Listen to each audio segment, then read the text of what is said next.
He jests at scars that never felt a wound. But soft, what light through yonder window breaks?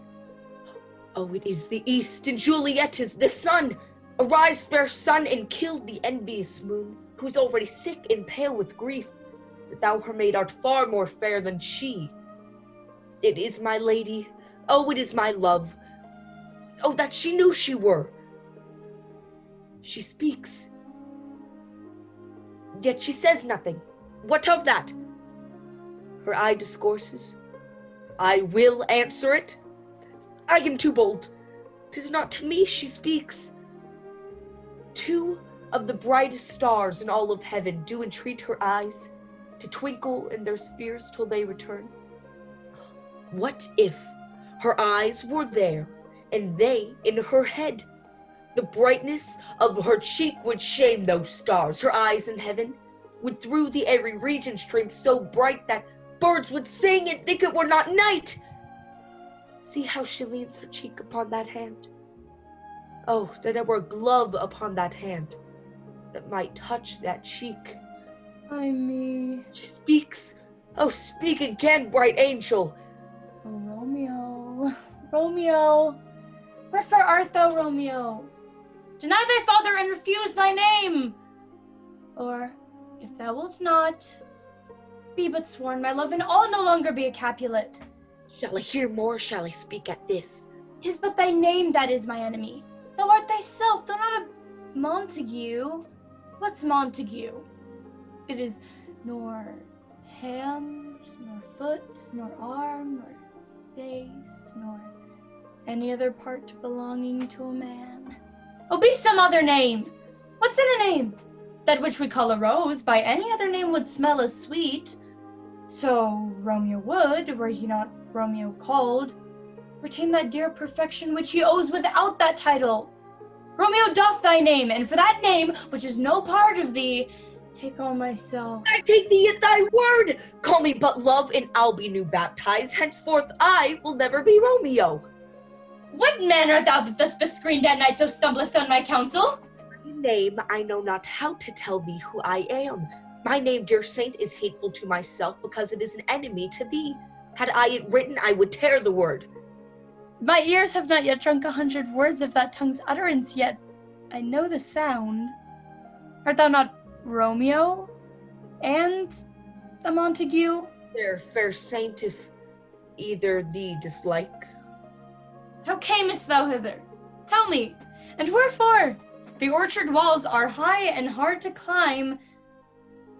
The place death, considering who thou art, if any of my kinsmen find thee here. Whose light wings did Io perch these walls? For stony limits could not hold love out. Therefore thy kinsmen are no let to me.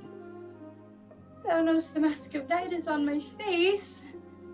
Else would a maiden blush but paint my cheek for that which thou hast heard me speak tonight. Fain would I dwell on form, fain deny what I have spoke, but farewell compliment. Dost thou love me? I know thou wilt say aye, and I will take thy word. Gentle Romeo, if thou dost love me, pronounce it faithfully, or if thou thinkst I'm too quickly won, I'll frown and be perverse and say thee nay, so thou wilt woo. But else, not for the world.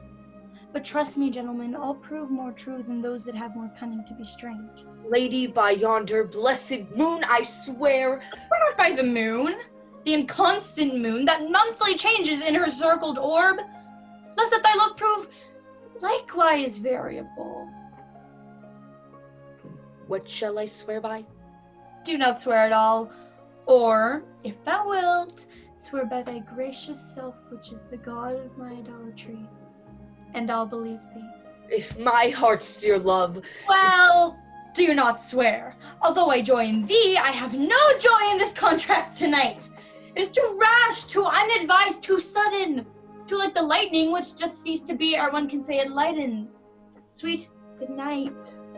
Oh, wilt thou leave me so unsatisfied? What satisfaction canst thou have tonight? The exchange of thy love's faithful vow for mine. Give thee mine before thou didst request it. And yet, I would it were to give again. My bounty is as boundless as the sea. My love as deep, the more I give to thee. The more I have, for both are infinite. Juliet! Sweet Montague, be true. Stay but a little. I will come again. Oh, blessed, blessed night! I am afeard, being a knight, that all this is but a dream. 3 words, dear Romeo, and good night indeed. If that thy bent of love be honorable, thy purpose marriage, send me word tomorrow. Madam! I come anon, but if thou meanst not well, I do beseech thee. Madam! By and by I come! 1,000 times good night. 1,000 times the worse to want thy light. Good night, good night. Parting is such sweet sorrow that I shall say good night till it be morrow. Sleep, dwell upon thine eyes, peace in thine breast. Love goes towards love as schoolboys from their books, but love from love towards school with heavy looks. Hence will I to my ghostly father sell his help to crave and my dear hap to tell.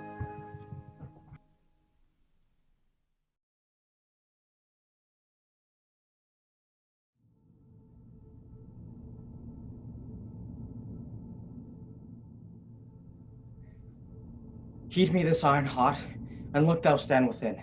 When I strike my foot upon the bosom of the ground, rush forth and bind the boy which you shall find with me fast to the chair. Be heedful hence, and watch. Young lad, come forth. I have to stay with you. Good morrow, Hubert. Tomorrow, little prince? You are sad? Indeed, I have been merrier. If I talk to him with this innocent prate, he will awake my mercy which lies dead. Therefore, I will be sudden in dispatch. Are you sick, Hubert? You look pale today. In sooth, I would you were a little sick, that I might sit all night and watch with you. I warrant I love you more than you do me. His words do take possession of my bosom. Read here, young Arthur. How now, foolish tears! I must be briefless, resolution drop out of mine eyes, and tender womanish tears. Can you not read it? Is it not fair writ? Too fairly, Hubert, for so foul effect. Must you with hot irons burn out both mine eyes? Young boy, I must. And will you? And I will. Have you the heart? When your head did but ache, I knit my handkerchief about your brows. The best I had a princess brought in me, and I did never ask it you again. And with my hand at midnight held your head, and like the washwoman's to the hour, still and anon cheered up the heavy time, saying, what lack you, and where lies your grief, or what good love may I perform for you? Many a poor man's son would have been still, and never have spoke a loving word to you, but you at your sick service had a prince. Heaven be pleased that you must use me ill. Why then you must. Will you put out mine eyes? These eyes never did, nor never shall so much as frown on you. I have sworn to do it, and with hot irons I must burn them out. None but in this iron age would do it. The iron itself, though heat red hot, approaching near these eyes, would drink my tears and quench its fiery indignation. Are you more stubborn, hard than hammered iron? And if an angel should have come to me and told me Hubert should put out mine eyes, I would not have believed him. No tongue but Hubert's. Come forth. Do as I bid you do. Oh, save me, Hubert, save me. My eyes are out even with the fierce look of these bloody men. Give me the iron, I say, and bind him here. Alas, when need you be so boisterous rough? I will not struggle, I will stand stone still. For heaven's sake, Hubert, let me not be bound. Nay, hear me, Hubert. Drive these men away, and I'll sit as quiet as a lamb. I will not stir, nor wince, nor speak a word, nor look upon the iron angrily. Thrust but these men away, and I'll forgive you, whatever torment you do put me to. Go, stand within. Let me alone with him. Come, boy, prepare yourself. Is there no remedy?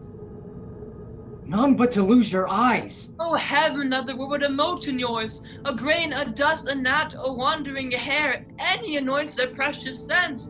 Then feelings for small things are boisterous there, your vile intent must needs seem horrible. Is this your promise? Go to, hold your tongue. Let me not hold my tongue, let me not, Hubert, or Hubert, if you will. Cut out my tongue so I may keep mine eyes. Oh, spare mine eyes, though to no use, but still to look on you. Lo, by my truth, the instrument is cold, and would not harm me. I can heed it, boy. No, in good sooth, the fire is dead with grief, being great for comfort. See us yourself, there is no malice in this burning coal. The breath of heaven hath blown the spirit out, and strewed repentant ashes on his head. But with my breath, I can revive it, boy. And if you do, you make it blush and glow with shames of your proceedings, Hubert. All things that you should use to do me wrong, deny their office, only you do lack the mercy which fierce fire and iron extends. We'll see to live. I will not touch thine eye for the treasure that thine uncle owes. Oh, now you look like Hubert. All this while you were disguised. Peace, no more. Adieu. Your uncle must not know but you are dead. I'll fill these dogged spies with false reports. And young lad, sleep doubtless and secure that Hubert, for the wealth of all the world, will not offend thee. Oh, heaven, I thank you, Hubert. Silence, no more. Go closely in with me. Much danger do I undergo for thee.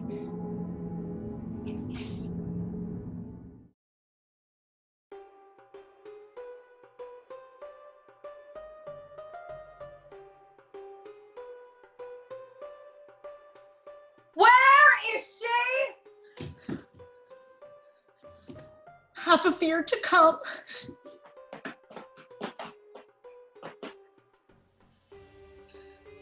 Come hither. Good Majesty, Herod of Jewry dare not look upon you. But when you are well pleased. That Herod's head I'll have, but how? When Antony is gone, through whom I might command it? Come thou near.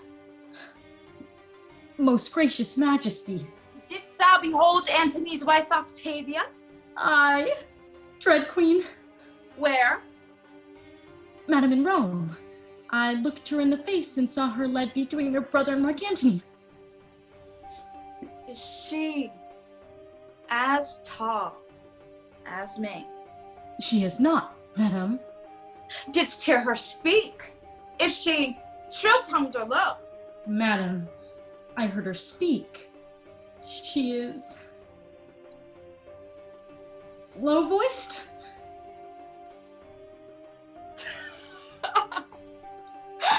That's not so good. You cannot like her long. Like her? Oh, Isis. 'Tis impossible. I think so. Dull of tongue and dwarfish. What majesty is in her gait? Remember, if ever thou look'st on majesty. She creeps. Her motion and her station are as one. She shows a body rather than a life. A statue rather than a breather. Is this certain? Or I have no observance? Three in Egypt cannot make better note. Your very knowing. I do perceive there's nothing in her yet. You have the judgment. Excellent. Guess at her years, I pray thee. Madam, she was a widow. Widow! Hark! And I do believe she is 30. Bear'st thou face in mind? Is long or round? Round. Ah! Ah! Even to faultiness. For the most part, too, they are foolish that are so. Her hair, what color? Brown, madam. Ah! And a forehead, as long as she could wish it. There's gold for thee. Thou must not take my former sharpness ill. I will employ thee back again. I find thee most fit for business. Go, make thee ready, our letters are prepared. A proper maid? Indeed she is so. I repent me much that so I harried her. Why, methinks by her this creature's no such thing. The girl hath seen some majesty, and should know.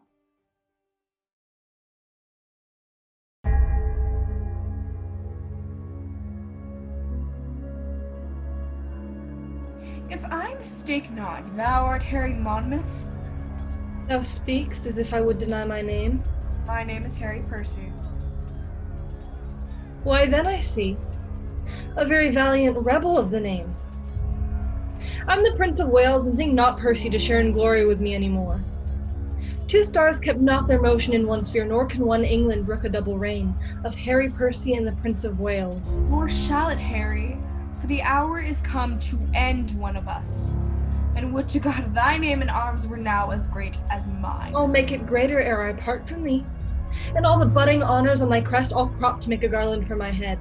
I can no longer brook thy vanities.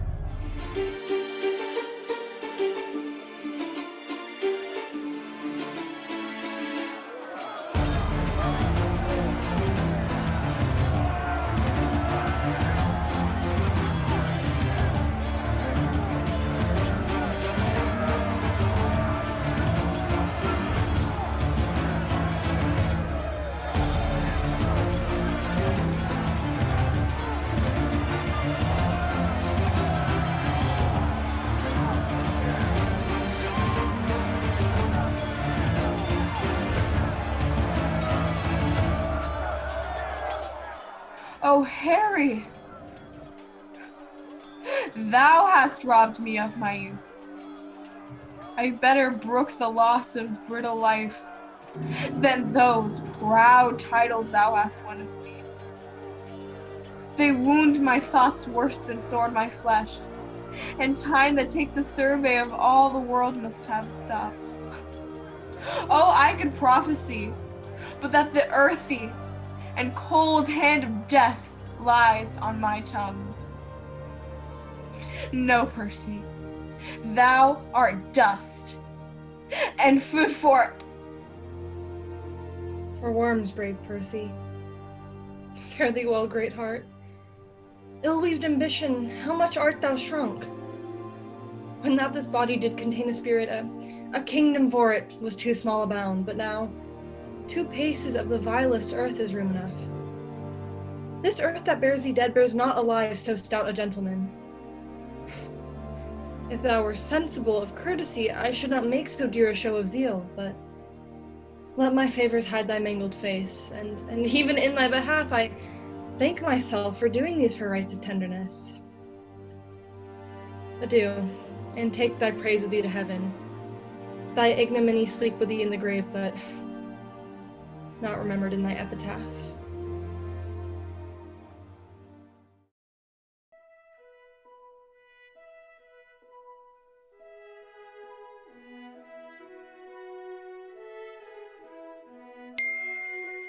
What?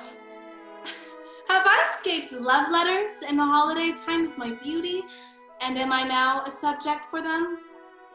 Let me see. Ask me no reason why I love you, for though love use reason for his physician, he admits him not for his counselor. You are not young, no more am I, go to then their sympathy. You are married, so am I, ha ha, then there's more sympathy. You love sack, and so do I, would you desire better sympathy? Let it suffice thee, Mistress Ford. At the least, if the love of soldier can suffice, that I love thee. I will not say, pity me, this not a soldier-like phrase, but I say, love me. By me, thine own true knight, by day or night, or any kind of light, with all his might, for thee to fight? John Falstaff? What a hair of jewelry is this? Oh, wicked world! One that is well nigh worn to pieces, with age to show himself a young gallant. What an unweighted behavior hath this Flemish drunkard picked with the devil's name! Out of my conversation that he dare in this manner assay me? Why, he hath not been thrice in my company. What should I say to him? I was then frugal of my mirth. Heaven forgive me. Why, I'll exhibit a bill in the Parliament for the putting down of men. How shall I be revenged on him? Revenged I will be as sure as his guts are made of puddings.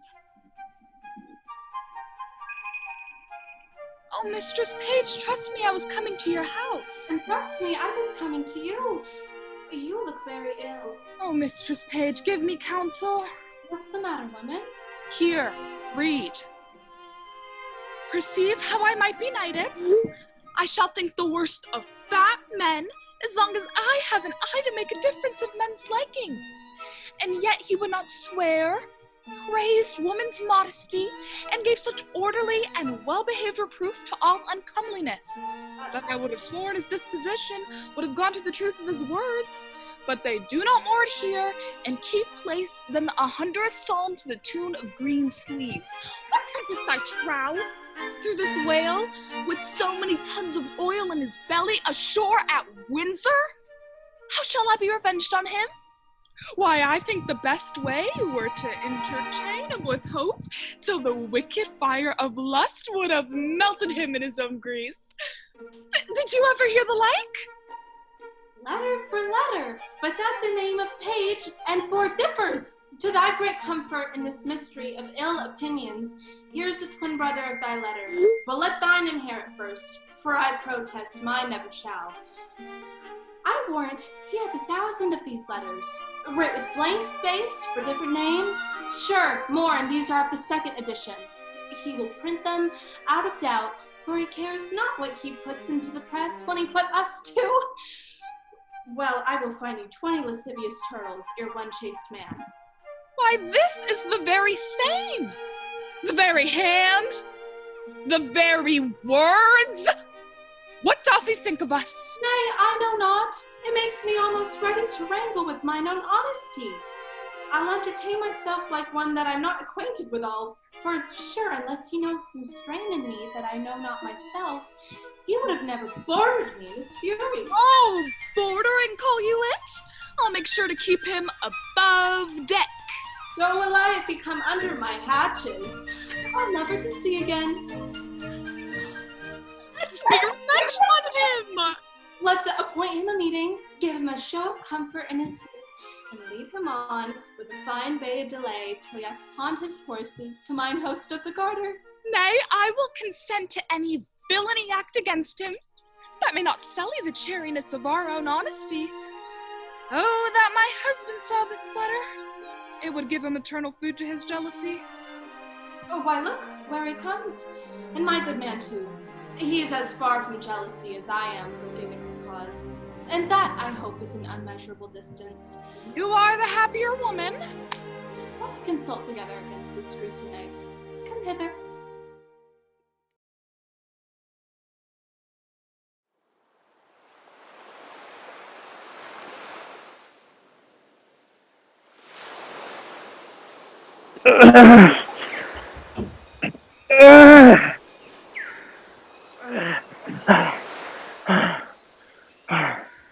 There be some sports are painful, and their labor delight in them sets off. Some kinds of baseness are nobly undergone, and poor matters point to rich ends. This my mean task would be as heavy to me as odious. But the mistress which I serve quickens what's dead, and makes my labors pleasure. Oh, she is 10 times more gentle than her father's crab, and he's composed of harshness. I must remove some thousands of these logs and pile them up upon a sore injunction. My sweet mistress weeps when she sees me work, and says, such baseness had never like executor. I forget. but these sweet thoughts do even refresh my labors. Most busy less when I do it. Alas, now pray you, work not so hard. I, with the lightning, had burnt up those logs that you'd enjoyed to pile.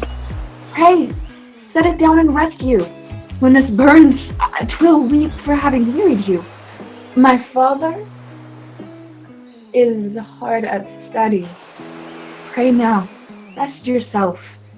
He is safe for these 3 hours. Almost, dear mistress. The sun will set before I shall discharge what I must strive to do. If you'll sit down, I'll bear the logs a while. Pray you, give me that. I'll carry it to the pile. No, precious creature! I had rather crack my sinews, break my back, than you should such dishonor undergo while I sit lazy by.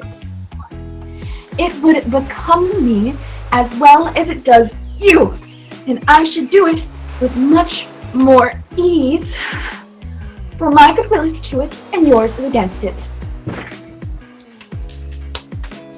You look wearily. No, noble mistress. 'Tis fresh morning with me when you are by at night. I do beseech you, chiefly, that I might set it in my prayers. What is your name? Miranda. Oh, my father, I have broken your heart to say so. Admired Miranda, indeed the top of admiration, worth what's dearest to the world. Full many a lady I have eyed with best regards in many a time. The harmony of their tongues hath into bondage brought my too diligent ear. For several virtues have I liked several women, but some defects in her did quarrel with the noblest grace she owned. Oh, you, so perfect and so peerless, are created of every creature's best. I do not know one of my own sex. No woman's face remembered, save from my glass, mine own. Nor have I seen more that I may call man than you, good friend, and my dear father. How features are abroad, I am skilless of, but by my modesty, the jewel and my dower, I would not wish any company in the world but you, nor can imagination form a shape beside yourself too like of. But I prattle, something too wildly in my father's precepts. I therein do forget. I am in my condition a prince, Miranda. I do think a king. Hear my soul speak. The very instant that I saw you, did my heart fly to your service. There resides to make me slave to it. And for your sake, I am this patient logman. Do you love me? Oh, heaven. Oh, earth! Bear witness to this sound. I, beyond all limit of what else in the world, do love, prize, honor you. I am a fool to weep at what I am glad of. Wherefore weep you? At mine unworthiness, that dare not offer what I desire to give, and much less take what I shall die to want. But this is trifling, hence bashful cunning, and promptly plain and holy innocence. I am your wife if you will marry me. If not, I will die your maid. To be your fellow you may deny me, but I'll be your servant whether you will or no. My mistress, dearest, and I thus humble ever. My husband, then. I, with a heart as willing, as bondage ever of freedom. Here's my hand. And mine with my heart in it. Now, farewell till half an hour hence. 1,000,000.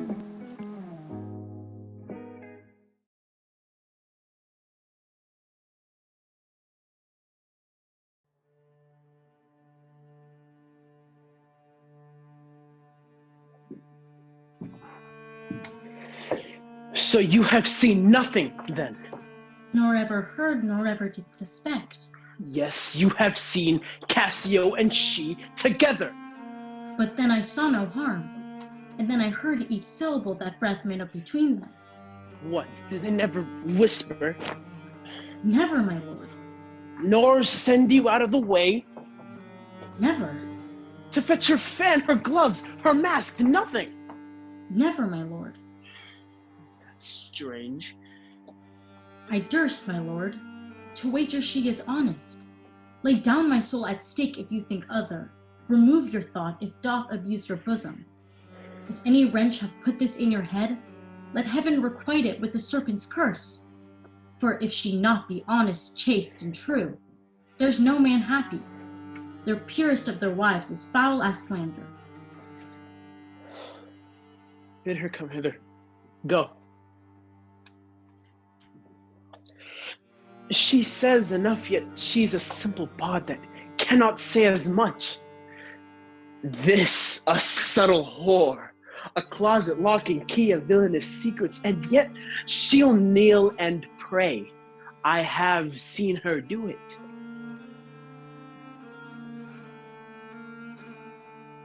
My lord, what is your will? Pray, Chuck, come hither. What is your pleasure?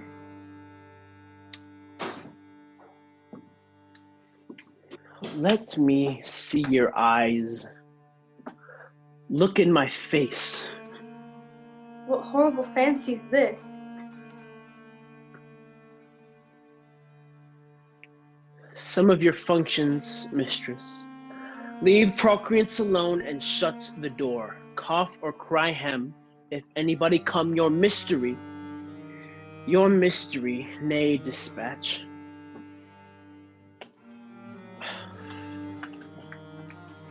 Upon my knees, what doth your speech import? I understand the fury in your words, but not the words. Why? What art thou? Your wife, my lord, your true and loyal wife. Oh, come, swear it. Damn thyself, lest being like one of heaven, the devils themselves should fear to seize thee. Therefore be double damned, swear thou art honest. Heaven doth truly know it. Heaven truly knows that thou art false as hell.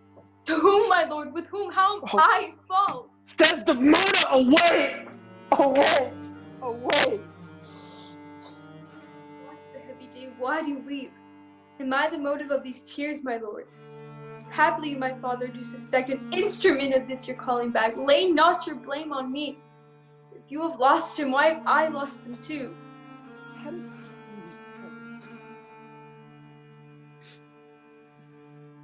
To try me with affliction.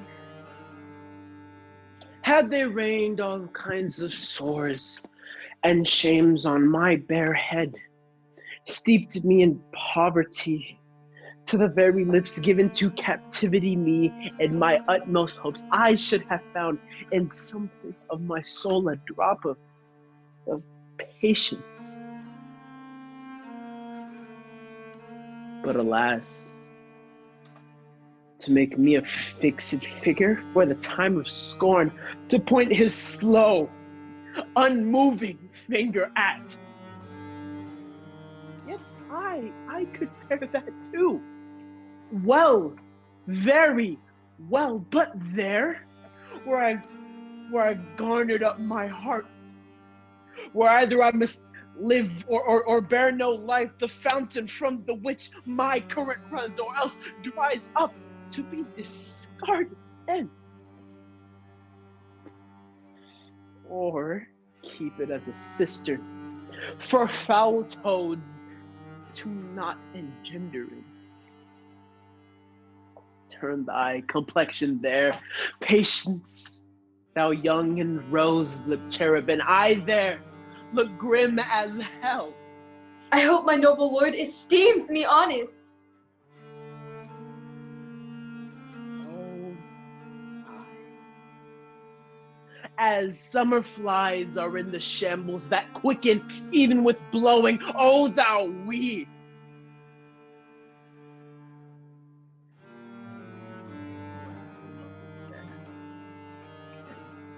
Smells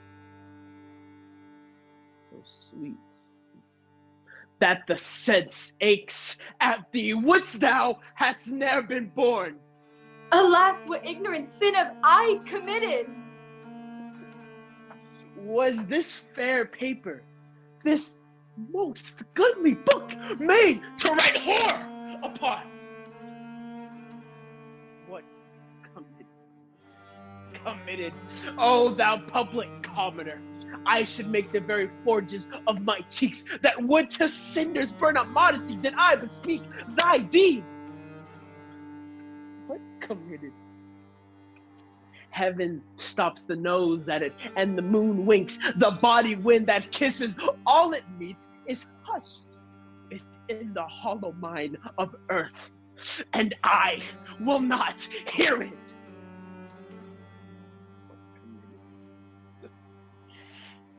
Impudent strumpet. By heaven, you do me wrong. Are you not a strumpet? No, as I am Christian. If to preserve this vessel for my lord from any other foul, unlawful touch, be not a strumpet, I am none. Not a whore? No, as I shall be saved. Is it possible? Oh, heaven forgive us. Oh, I cry you mercy then. I mistook you for that cunning whore of Venice that married with Othello. You, mistress, that have the office opposite to St. Peter and keep the gates of hell.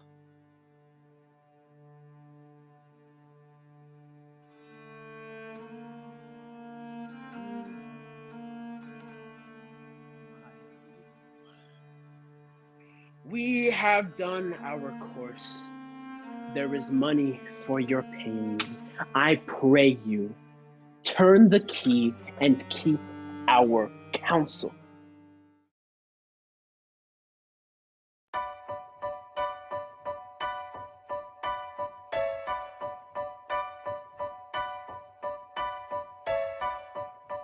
No, I'm as ugly as a bear. For beasts that meet me run away for fear.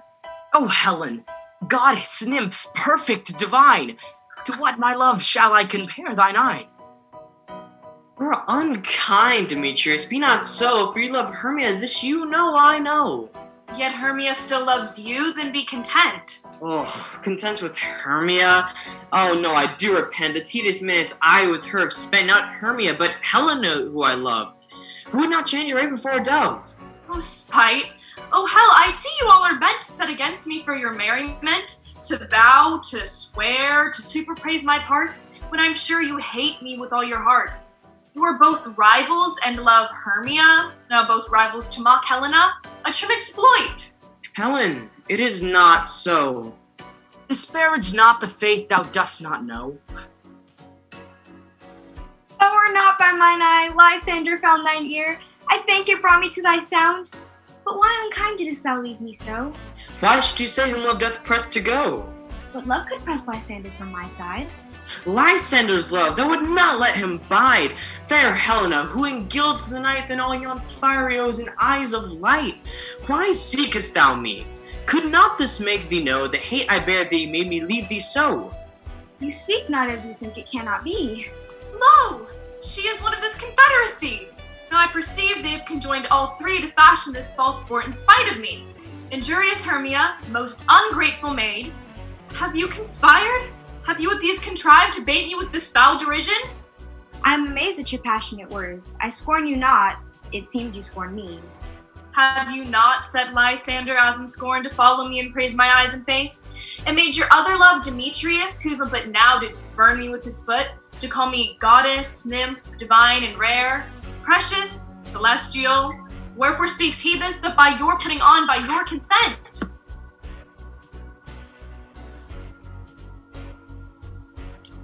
I understand not what you mean by this. I do persevere, counterfeit sad looks, make mouths upon me when I turn my back, wink each at other, hold the sweet jest up. This sport well carried shall be chronicled. Stay, gentle Helena, hear my excuse, my love, my life, my soul, fair Helena. Oh, excellent. Sweet, do not scorn her so. If she cannot entreat, I can compel. Thou canst compel the more than she entreat. I say, I love thee more than he can do. If thou say so, withdraw, and prove it too. Come, quick. Lysander, whereto tends all this? Away, hang off, thou cat. Thou burr, vile thing, let loose, or I will shake thee from me like a serpent. Why are you grown so rude? What changes this, sweet love? Thy love? Out, tawny Tartar, out! Out, loathed medicine, oh hated poison, hence! Do you not jest? Yes, sooth, and so do you. Demetrius, I will keep my word with thee. I would I had your bond, for I perceive a weak bond holds you. I will not trust your word. What? Should I hurt her, strike her, kill her dead even? Although I hate her, I'll not harm her so.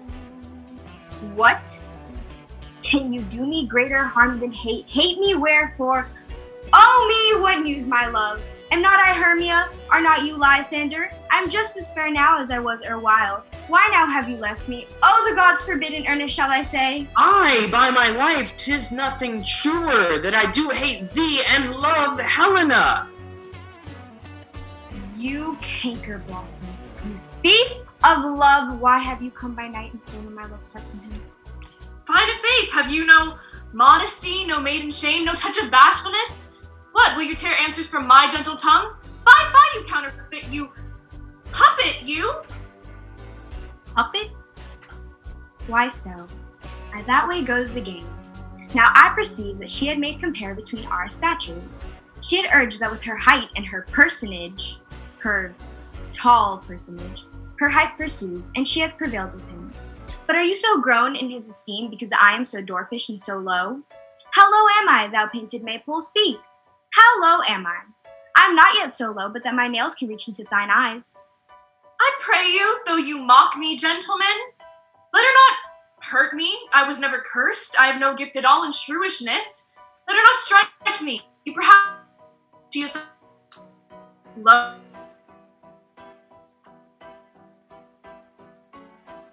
Lower, hark again.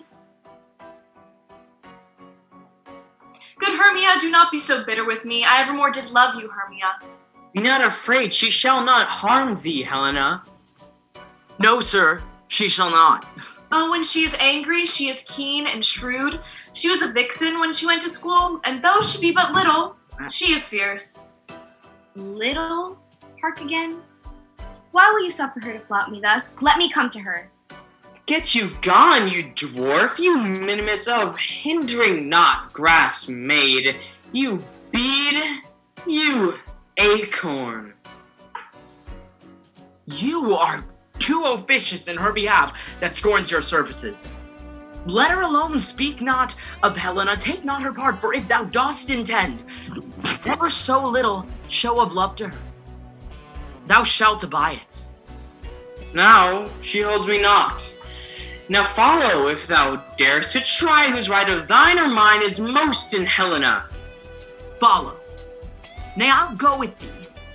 Cheek by jowl. Huh? Oh. Yeah. You mistress, this coil is long of you. Nay, go not back. I will not trust you, Hermia, nor longer will I stay in your cursed company. Your hands and mine are quicker for a fray. My legs are longer, though, to run away. I'm amazed to know not what to say.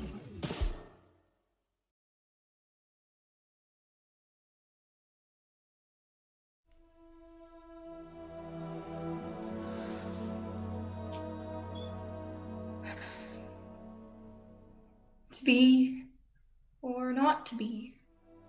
That is the question.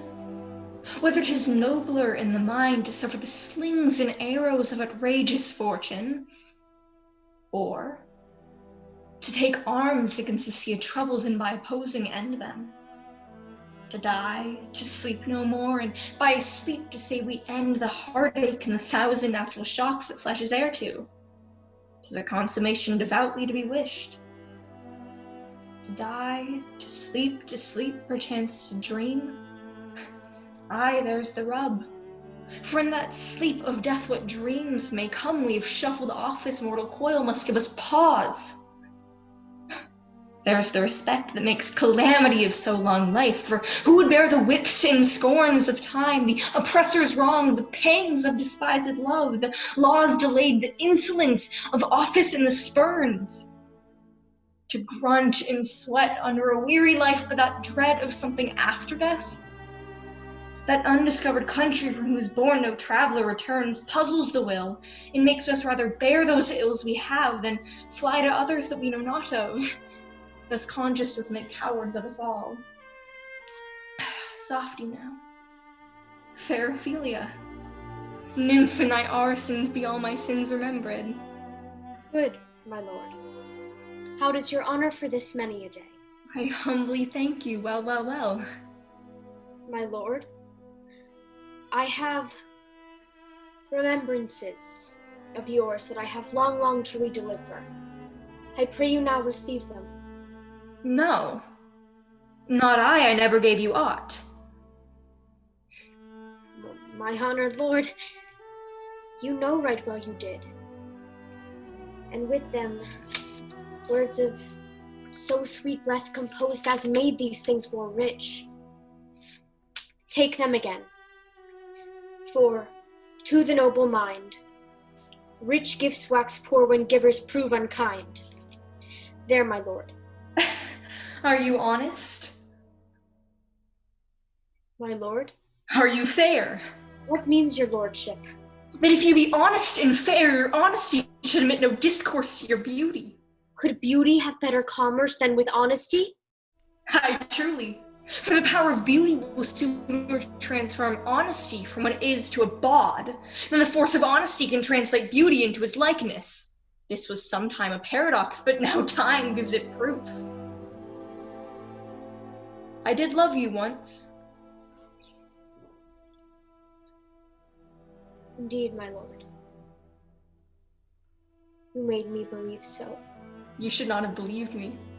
For virtue cannot so inoculate our old stock, but we shall relish of it. I loved you not. I was the more deceived. Get thee to a nunnery. Why wouldst thou be a breeder of sinners? I myself am indifferent honest, but yet I could accuse me of such things that were better my mother had not borne me. I am very proud, revengeful, ambitious, with much more offences at my beck than I have thoughts to put them in, imagination to give them shape, or time to act them in. What should such fellows as I do crawling between earth and heaven? We are rant knaves all, believe none of us. Go thy ways to a nunnery. Where's your father?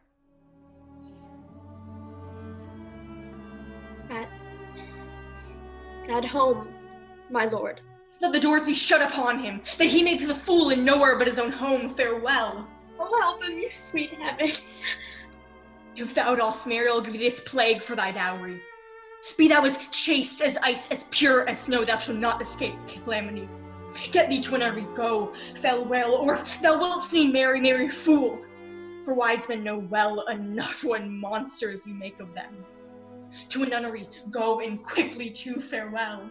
Oh, heavenly powers, restore him. I have heard of your paintings too well enough. God has given you one face and you make yourselves another. You jig, you amble, you lisp, and you nickname God's creatures and make your wantonness your ignorance. Go to, I'll have no more aught. It has made me mad. I say we'll have no more marriages. Those that are married already, all but one shall live. The rest shall keep it as are. To a nunnery, go, farewell. Oh, what a noble mind is here or thrown. The courtiers, soldiers, scholars, eye, tongue, sword, the expectancy and rose of the fair state. The glass of a fashion and the mold to form the observed of all observers, quite down. And I, of ladies most deject and wretched that sucked the honey of his music vows, now see the noble and most sovereign reason. Like sweet bells, jangled out of tune and harsh the unmatched form and feature of blown youth blasted with ecstasy.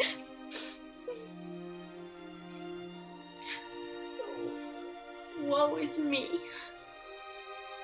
to see what I have seen. See what I see.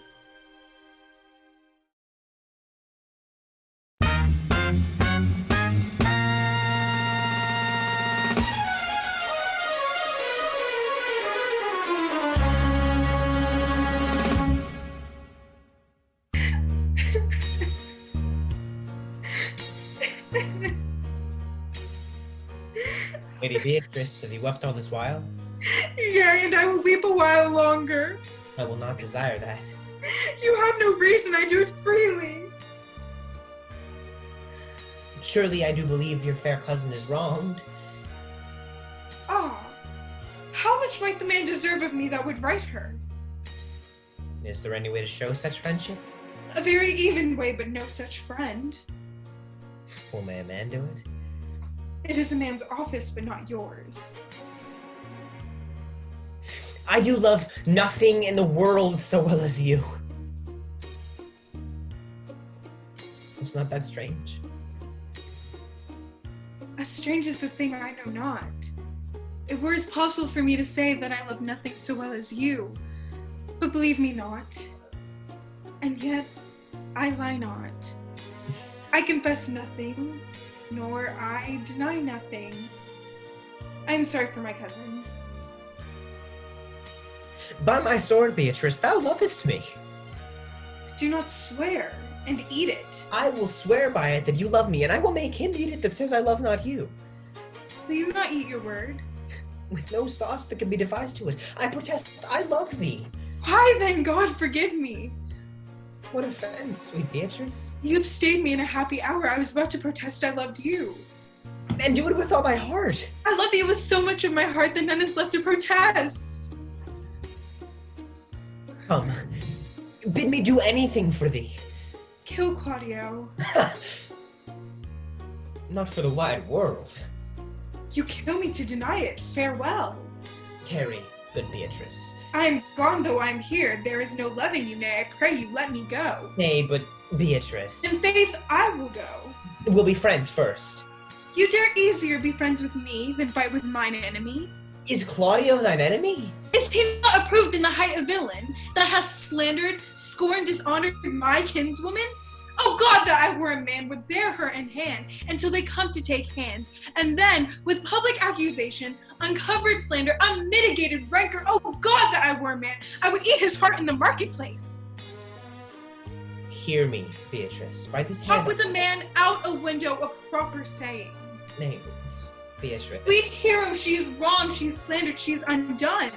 Beatrice. Oh God, that I were a man for his sake, or that I had any friend that were a man for my sake. But manhood is melted into courtesies, valor into compliment, and manhood is only turned into tongue, and trim ones too. He's now as valiant as Hercules that only tells a lie and swears it. I cannot be a man with wishing, therefore I will die a woman with grieving. Think you in your soul that Count Claudio hath wronged Hero? Yea, as sure as I have a thought or a soul. Enough. I'm engaged. I will challenge him. I kissed your hand, and so I leave you. By this hand, Claudio shall render me a dear account. As you hear of me, so think of me. Go, comfort your cousin. I must say she is dead, and so farewell.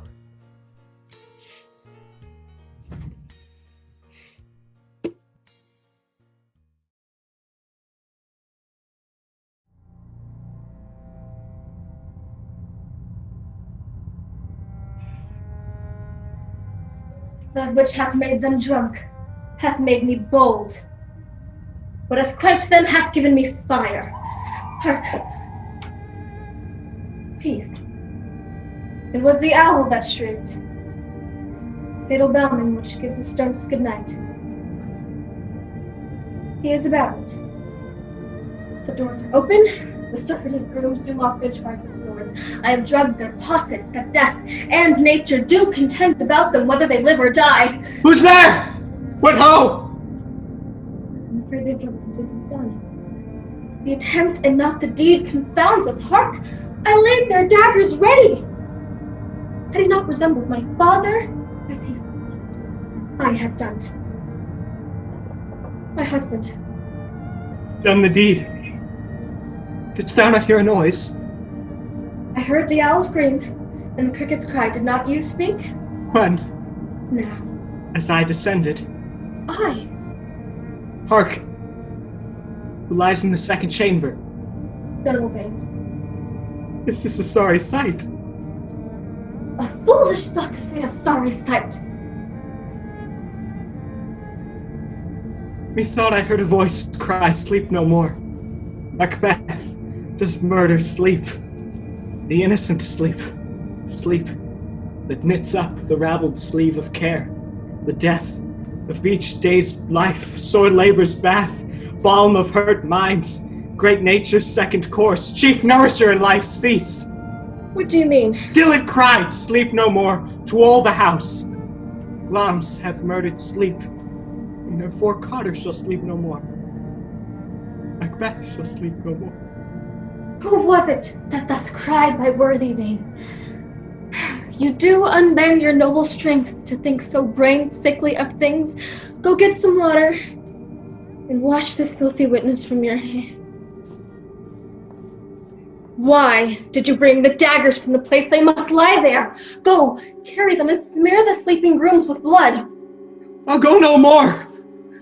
I'm afraid to think what I have done. Look on it again, I dare not. Infirm of purpose, give me the daggers. The sleeping and the dead are but as pictures. 'Tis the eye of childhood. If he do bleed, I'll gild the faces of the grooms withal, for it must seem their guilt. Whence is that knocking? How's it with me when every noise appalls me? My hands are here. They pluck out mine eyes! Will all great Neptune's ocean wash this blood clean from my hand? No. This, my hand, will rather the multitudinous seas in Carnadine, making the green one red. My hands are of your color, but I shame to wear a heart so white. I hear a knocking at the south entry. Retire we to our chambers. A little water will clear us of this deed. How easy it will be then. Your constancy hath left you unattended.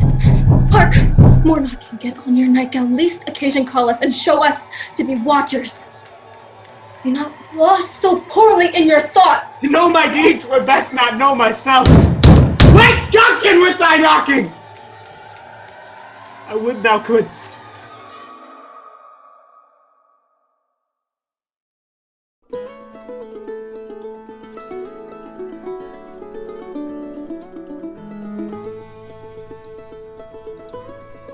Sweet Phoebe! Do not scorn me. Do not, Phoebe. Say that you love me not, but say not so in bitterness. The common executioner, whose heart and accustomed sight of death makes hard, falls not the axe upon the humble neck, but first begs pardon. Will you sterner be than he that lives and dies by bloody drops? I would not be thy executioner, I'd fly thee, for I would not injure thee. Thou tell'st me there is murder in mine eye? 'Tis pretty, sure, and very probable that eyes, that are the frailest and softest things, who shut their coward gates on enemies, should be called tyrants, butchers, murderers? Now I do frown on thee with all my heart, and if mine eyes can wound, now let them kill thee! Now counterfeit to swoon, why now fall down? Or if thou canst not, for shame, lie not to say mine eyes are murderers. Now show the wound mine eye hath made in thee. Scratch thee but with a pin, and there remains some scar of it. Thy palm some moment keeps. But now mine eyes, which I have darted at thee, hurt thee not, nor I'm sure there is no force in eyes that can do hurt. Oh, dear Phoebe, if ever, as that ever may be near, you meet in some fresh cheek, the power of fancy, Then you should know that the wound's invisible, that love's keen arrows make. But till that time, come not thou near me. And when that time comes, afflict me with thy mocks, pity me not.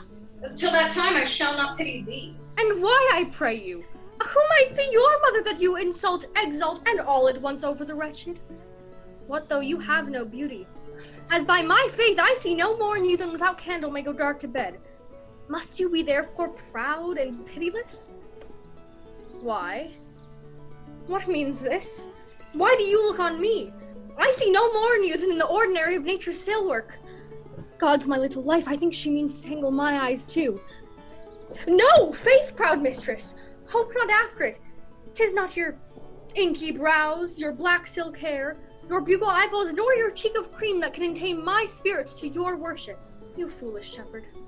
Wherefore do you follow her like foggy south puffing with wind and rain? You are 1,000 times a proper man than she a woman. 'Tis such fools as you that make the world full of ill-favored children. 'Tis not her glass, but you that flatters her, and out of you she sees herself more proper than any of her lineaments can show her.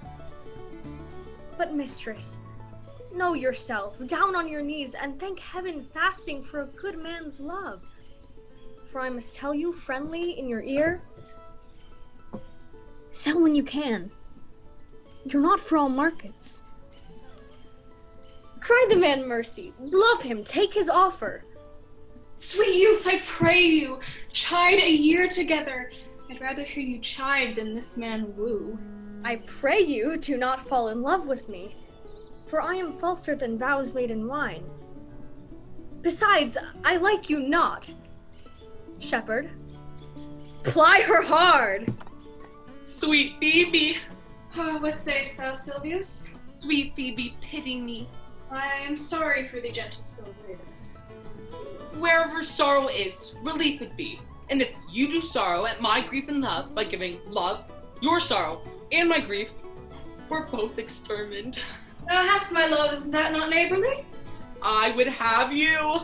Why, that were covetousness. So holy and so perfect is my love, and I, in such poverty of grace, that I shall think its most plenteous crop, to glean the broken ears after the man that the main harvest reaps, lose now and then a scattered smile, and that I would live upon.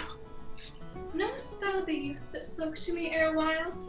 Not very well, but I've met him oft. He hath bought the cottage and the bounds. Think not I love him, though I ask for him.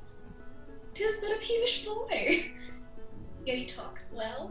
But what care I for words? Yet words do well when he that speaks them pleases those that hear. It is a pretty youth. Not very pretty, but sure he's proud.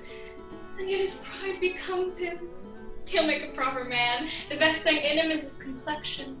And faster than his tongue did make offense, his eye did heal it up. He's not very tall. Yet for his years he's tall. His leg is but so-so. And yet it is well. There is a pretty redness in his lip, a little riper and more lusty red than that mixed in his cheek. It was just the difference between the constant red and mingled damask. There be some women, Silvius, had they marked him at parcels as I did, would have gone near to fall in love with him. But for my part I love him not, nor hate him not, and yet I have more cause to hate him than to love him. What had he to do to chide at me? He said mine eyes were black and my hair black, and now I am remembered scorned at me. I marvel why I answered not again. That's all one. Omittance is no quittance. I'll write him a very taunting letter, and thou shalt bear it. Wilt thou, Silvius?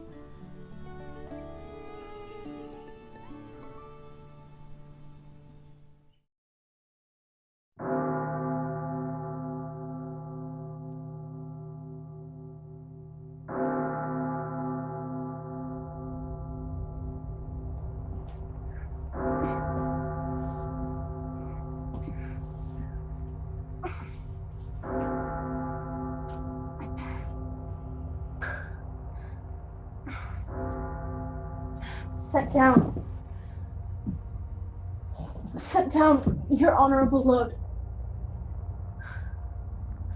If honor may be shrouded in a hearse, whilst I obsequiously lament the untimely fall of virtuous Lancaster. Be it lawful that I invocate thy ghost to hear the lamentations of poor Anne, wife to thy Edward, to thy slaughtered son, stabbed by the selfsame hand that made these fatal holes. Lo, in these windows that let forth thy life, I pour the helpless balm of my poor eyes.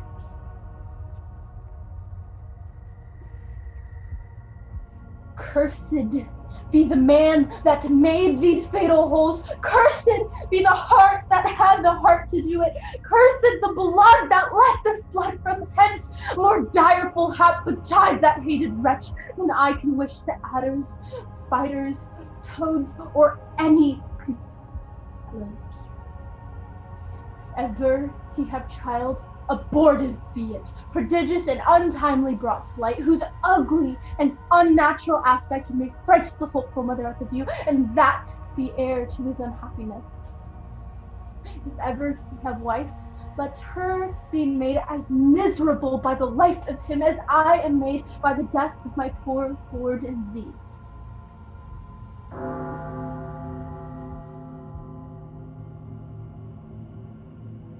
What black magician conjures up this fiend to stop devoted charitable deeds? Avaunt, dreadful minister of how thou hast but power over his mortal body, but his soul thou canst not have, therefore be gone. Sweet saint, for charity, be not so cursed. Foul devil, for God's sake, hence and trouble us not, for thou hast made the happy earth thy hell, filled it with cursing cries and deep exclaims. If thou delight to view thy heinous deeds, behold this pattern of thy butcheries. O gentlemen, see dead Henry's wounds open their congealed mouths and bleed afresh. Blush, thou foul lump of deformity, for 'tis thy presence that exhales this blood from cold and empty veins where no blood dwells. Thy deed, inhuman and unnatural, provokes this deluge most unnatural. God, which this blood madest, revenge his death. O earth, which this blood drinkest, revenge his death. Either heaven with lightning strike the murderer dead, or earth gape open wide and eat him quick, as thou dost swallow up this good king's blood, which his hell-governed arm hath butcher red. Vouchsafe, divine perfection of a woman, of these supposed evils, to give me leave, by circumstance but to myself.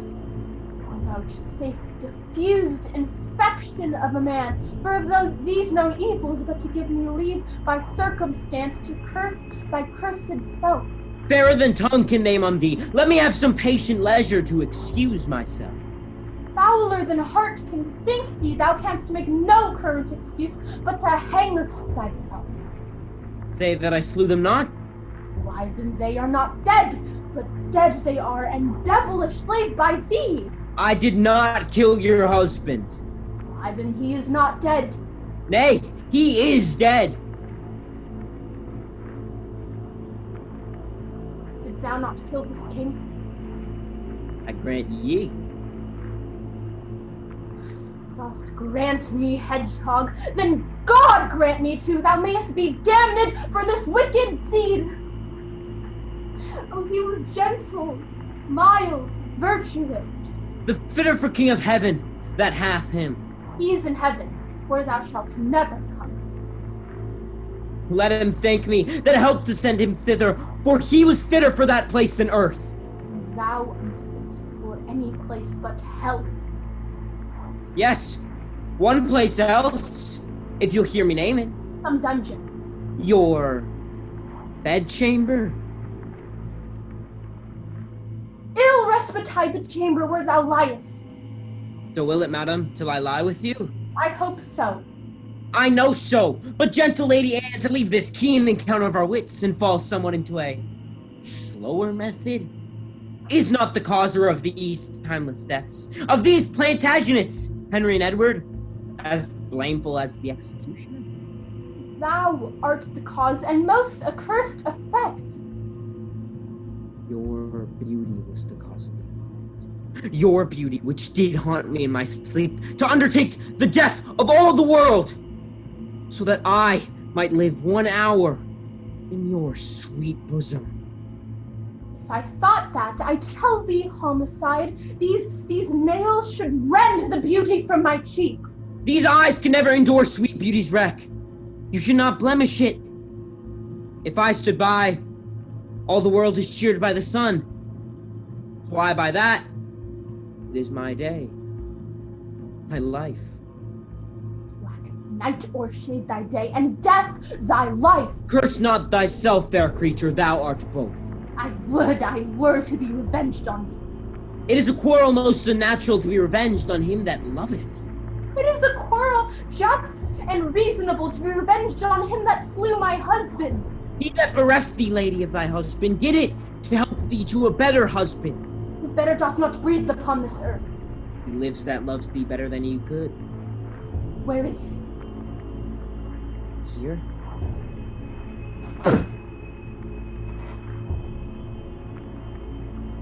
Why dost thou spit at me? Would it were mortal poison for thy sake.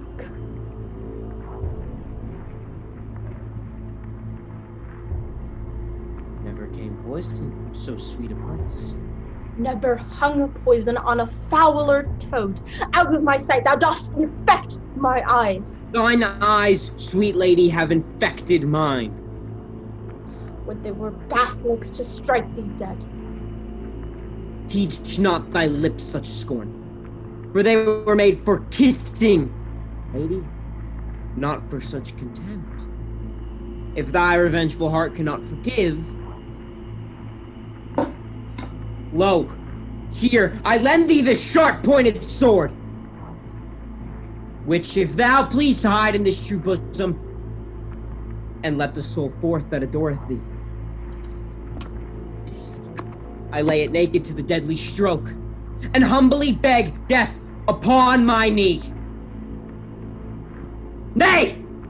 Do not pause, for I did kill King Henry, but 'twas thy beauty that provoked me. Nay, now dispatch, 'twas I that stabbed young Edward, but 'twas thy heavenly face that set me on.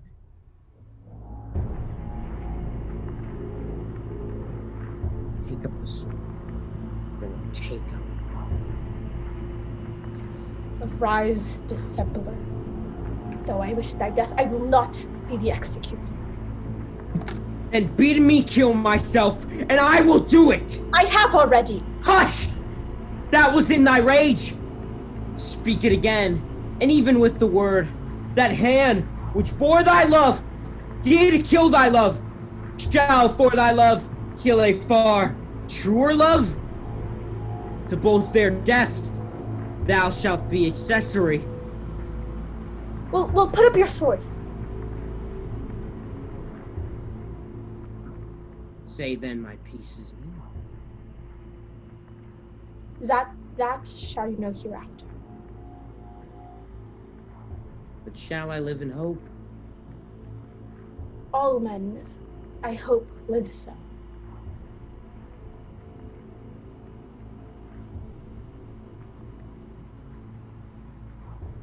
Vouchsafe to wear this ring.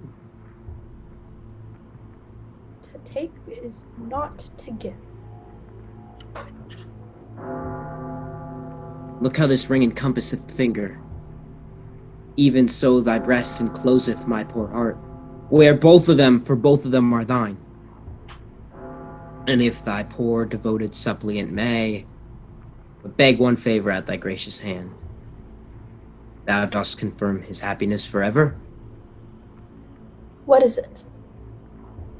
That it would please thee leave these sad designs and presently repair to Crosby's place. I will with all expedient duty see you. For divers unknown reasons, I beseech you. Grant me this. With all my heart. And much it joys me too to see you are becoming so penitent. Bid me farewell. 'Tis more than you deserve. But since you teach me how to flatter you, imagine I have said farewell already.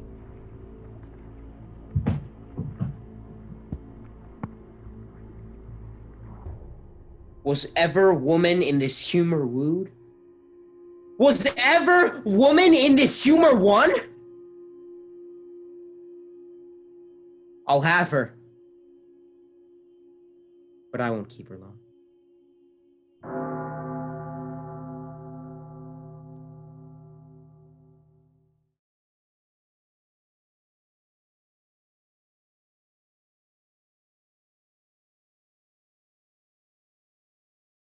If we offend, it is with our goodwill, that you should think we come not to offend, but with goodwill, to show our simple skill. That is the true beginning of our end. Consider then we come but in despite. We do not come as minding to contest you. Our true intent is all for your delight. We are not here that you should here repent you. The actors are at hand, and by their show, you shall know all that you are like to know. Gentles, perchance you wonder at this show, but wonder on until truth makes all things plain. This man is Pyramus, if you would know. This beauteous lady Thisbe is certain. This man with lime and rough cast doth present wall, that vile wall, which did these lovers sunder. And through wall's chink poor souls are content. I love you! To whisper, at the which let no man wonder. This man with lanthorn dog and bush of thorn presenteth moonshine, for if you will know, by moonshine did these lovers think no scorn to meet at Ninus' tomb. There to woo. Woo. This grisly beast which lion hight by name, the trusty Thisbe coming first by night did scare away. Boom! Or rather did affright. Grrr! And as she fled, her mantle she did fall, which lion vile with bloody mouth did stain.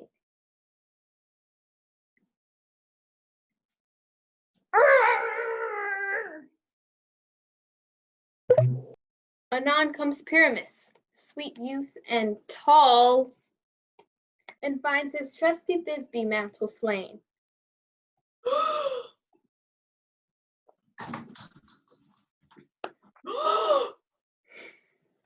Whereat with bloody blameful blade, he bravely broached his boiling bloody breast.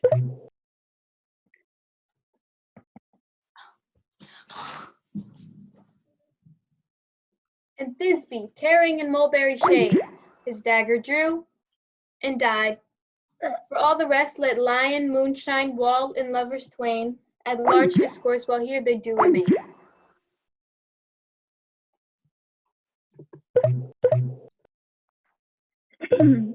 In this same interlude it doth befall that I, once now by name, present a wall. And such a wall as I would have you think, that had in it a crannied hole or chink, through which the lovers Pyramus and Thisbe did whisper often very secretly. This loam, this rough cast, and the stone doth show that I am that same wall, the truth is so. And this the cranny is, right and sinister, through which the fearful lovers are to whisper. Oh, grim, look tonight! Oh, night, with hue so black! Oh, night! Night, whichever art when day is not! Oh, night! Oh, night! Alack! Alack! Alack! Alack! I fear my Thisbe's promises forgot, and thou, oh wall, oh sweet and lovely wall, that stands between her father's ground and mine, and thou, oh wall, oh sweet and lovely wall, show me thy chink to blink with through mine eye. Thanks, courteous wall, Jove shield thee well for this. But what see I? No Thisbe do I see! O wicked wall, through whom I see no bliss! Cursed be thy stones for thus deceiving me. Deceiving me is Thisbe's cue. She is to enter now, and I am to spy her through this wall. You shall see it will fall pat as I told you. Yonder she comes! Oh, well, full often hast thou heard my moans for parting my fair Pyramus and me. Thy cherry lips have often kissed thy stones with lime and hair knit up in thee. I see a voice! Now will I to the chink to spy, and I can hear my Thisbe's face! Thisbe! My love, thou art my love, I think. Think what thou wilt, I am thy lover's grace, and like Lymander my trusty still. And I, like Helen, till the fates me kill. Not shaftless to Procris was so true. As shaftless to Procris, I to you. Oh, kiss me through the hole of this vile wall. I kiss the wall's hole, not your lips at all. Wilt thou at Ninny's tomb meet me straightway? Tide life, tide death, I come without delay. Thus have I, well, my part discharged so, and being done, the swall away doth go.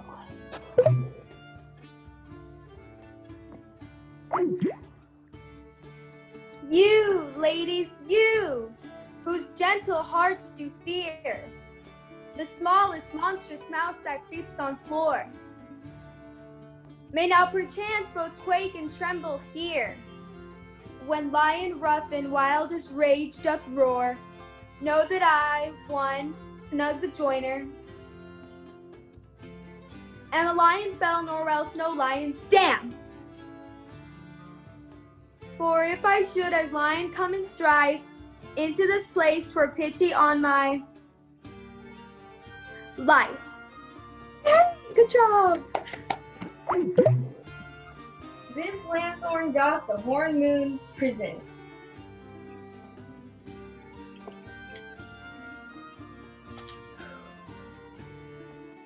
This lanthorn doth the horn moon present. Myself the man in the moon do seem to be. All I have to say is to tell you that this lanthorn is moon. I am myself the man in the moon. This thorn bush, my thorn bush, and this dog, my dog.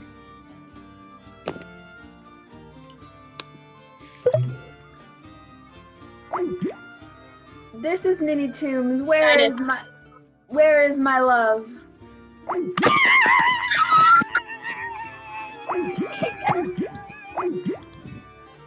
Help!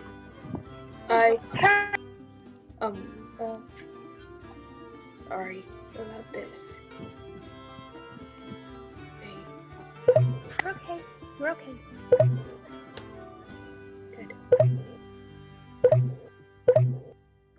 Sweet moon, I thank thee for thy sunny beams.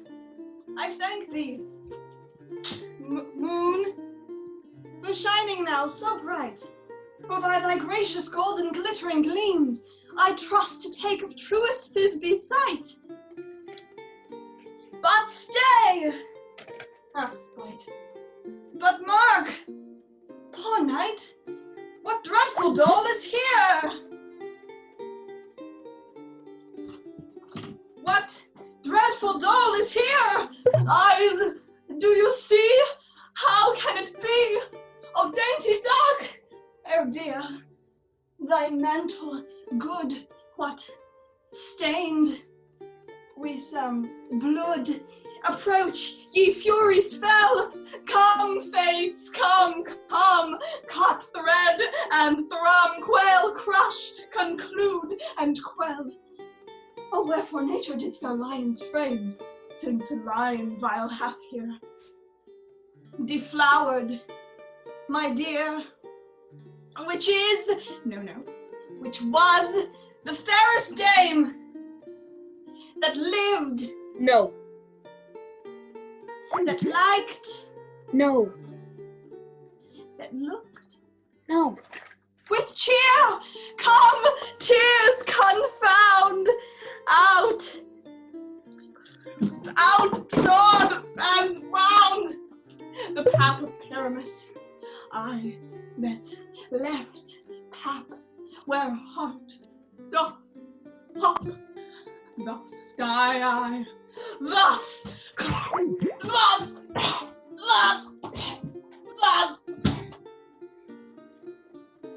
Now am I dead? Now am I fled? My soul is in the sky. Tongue, moon, take thy flight. Take thy flight. Now, die!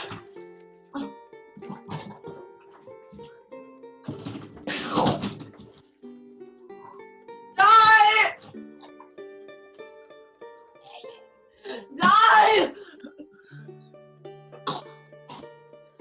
Die!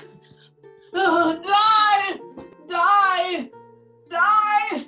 Die! Asleep, my love? What, dead, my dove? Oh, Pyramus, arise. Speak, speak. So I was quite dumb? Dead, dead. A tomb must cover thy sweet eyes. These my lips, this cherry nose, these yellow cowslip cheeks are gone, are gone. Lovers make moan. His eyes were green as leeks. Oh, sisters three, come, come to me, with hands as pale as milk. Lay them in gore. And since you have shore with shears with thread of silk, hug not a word, come trusty sword, come blade my breast imbue. And farewell, friends, thus this be ends. Adieu, adieu, adieu.